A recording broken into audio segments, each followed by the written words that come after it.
So we have sectioned our exhibit into 4 different segments. We have the Affectionate Love section, which is more on the romantic side. We have the Familial Love section, which is familial and unconditional.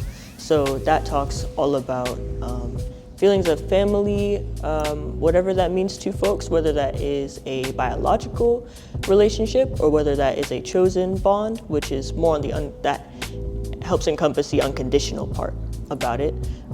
We have the community love section, which talks all about love in the community, which is a public practice. And then we also have the Black love practice section.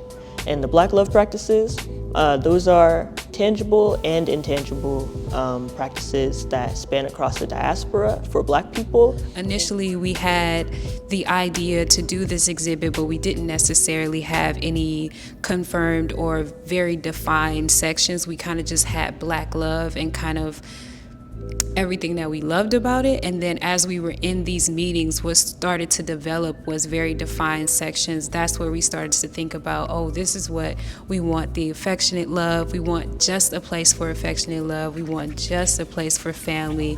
And things like that were born out of the planning and scheduling sessions. We started with Greek terms for love. We started with the English versions of love, and then decided to go with the common Greek forms of love, and then that transitioned to, again, bringing somebody else into the fold, the idea of using African terms, which again is a lot more germane to our center, and the themes of our collections expand along with just the geographical range of our collections as well.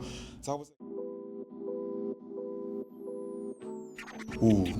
my favorite section is probably Black love practice. I think it's probably the most, it's the most interactive. And also, I personally came up with the name for the exhibit, so I feel I'm very partial to it. Not just for that reason, but that's part of the reason why I'm partial to it. But I also think, I think the interactivity will give people a different way to receive what love means to Black people, and of course the ways in which Black people express love.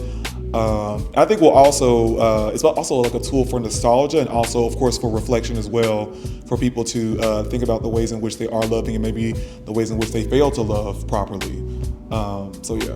One of the most, I think that the artifact, the object that I'm most excited for our visitors to see is the collage of information wanted ads for Black folk post-slavery seeking their family members. When we first got the love letters and started creating the exhibit, one of the first things that I wanted to do was take a very historic route. So I started with slave marriage permits, which were letters from enslaved people writing to the people who owned them to ask permission to marry someone that they loved. And then from there, I started to look at all types of historic documents. And so I really honed in on information wanted ads. So an information wanted ad is an ad that was posted in a newspaper specifically from previously enslaved Black people looking for their family members that had been displaced by slavery.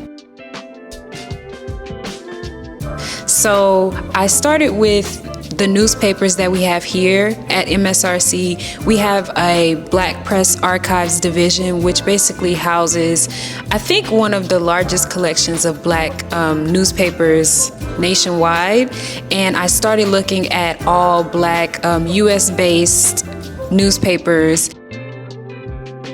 And what I found was that there were small, like a handful of information wanted ads posted previous to 1865. But by the year 1866, pretty much every Black newspaper that was in existence had more than a handful of information wanted. So I took as many information wanted ads as I could find, and then I pieced them together to make them into one large collage.